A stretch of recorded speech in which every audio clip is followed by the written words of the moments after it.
வணக்கம், welcome to the food court. இன்றைக்கி புதினா தக்காளி சட்னி செய்ய போகிறோம். அதுக்கு தேவையான பொருள்கள்லாம் ஃபஸ்ட்டு சொல்லிடுறேன். அரை கட்டு புதினாவை ஆஞ்சிட்டு நல்லா கழுவி ரெடியாக வச்சுக்கலாம். 1/2 கிலோ நாட்டு தக்காளியை சின்ன சின்னதாக கட் பண்ணி அதையும் ரெடி பண்ணி வச்சுக்கலாம். 10 பல் பூண்டு அதையும் உரித்து ரெடியாக வச்சுக்கலாம்.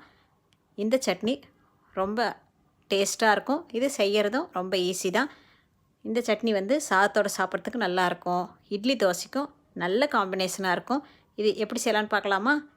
ஃபஸ்ட்டு ஒரு வானிலையில் 2 டேபிள் ஸ்பூன் எண்ணெய் சேர்த்துட்டு 1/4 கப்பு வேர்க்கடலை சேர்த்துட்டு நல்லா வறுத்துக்கலாம். 3/4 பாகம் வேர்க்கடலை வதங்கின பிறகு 6 பச்சை மிளகாயை சேர்த்துக்கலாம். ரெண்டையுமே நல்லா வறுத்து எடுத்துக்கலாம். அதை ஆற வச்சிடலாம். அதுக்கப்புறம் இன்னொரு வானிலையில் 3 டேபிள் ஸ்பூன் எண்ணெய் சேர்த்துட்டு 10 பல் பூண்டு சேர்த்துட்டு கொஞ்ச நேரத்துக்கு வறுத்துட்டு நம்ம கட் பண்ணி வச்சுருக்க 1/2 கிலோ தக்காளியும் சேர்த்துடலாம். சேர்த்துட்டு நல்லா கலக்கி விட்டுட்டு மூடி வச்சுட்டு அப்பப்போ எடுத்து கலந்து விடணும். இந்த தக்காளி எப்படி வதங்கணுன்னா அந்த தோல் உறிஞ்சி வர அளவுக்கு தக்காளியை நல்லா வதக்கின பிறகு நாம் ரெடி பண்ணி வச்சுருக்க புதினா இலைகளை சேர்த்துடலாம். இப்போது புதினா இலைகள் நல்லா சுருங்கி வர அளவுக்கு நல்லா வதக்கிக்கலாம். நல்லா வதக்கின பிறகு ஸ்டவ் ஆஃப் பண்ணிவிட்டு இதையும் ஆற வச்சுக்கலாம்.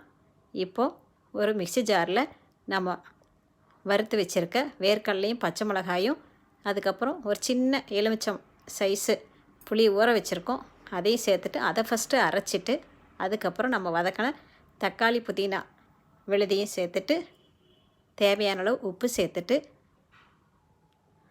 நல்லா அரைச்சி எடுத்துக்கலாம். இப்போ அதுக்கு ஒரு தாளிப்பு சேர்த்துடலாம். அதுக்கு ஒரு வானிலையில் 2 டேபிள் ஸ்பூன் எண்ணெய் சேர்த்துட்டு எண்ணெய் சூடானதும் 1/4 டீஸ்பூன் கடுகு சேர்த்துடலாம். கடுகு வெடித்தோடனே 1/2 டீஸ்பூன் உளுந்து சேர்த்துக்கலாம். 1/4 டீஸ்பூன் சீரகம் சேர்த்துக்கலாம்.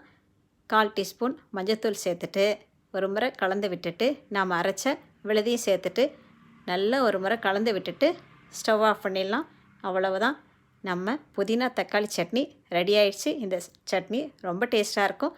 இதே மாதிரி செய்து சாப்பிடுங்க, சந்தோஷமாக இருங்க. இந்த வீடியோ உங்களுக்கு பிடிச்சிருந்தால் லைக் பண்ணுங்கள், ஷேர் பண்ணுங்கள், மறக்காமல் சப்ஸ்கிரைப் பண்ணிவிடுங்க. வாழ்க வளமுடன்.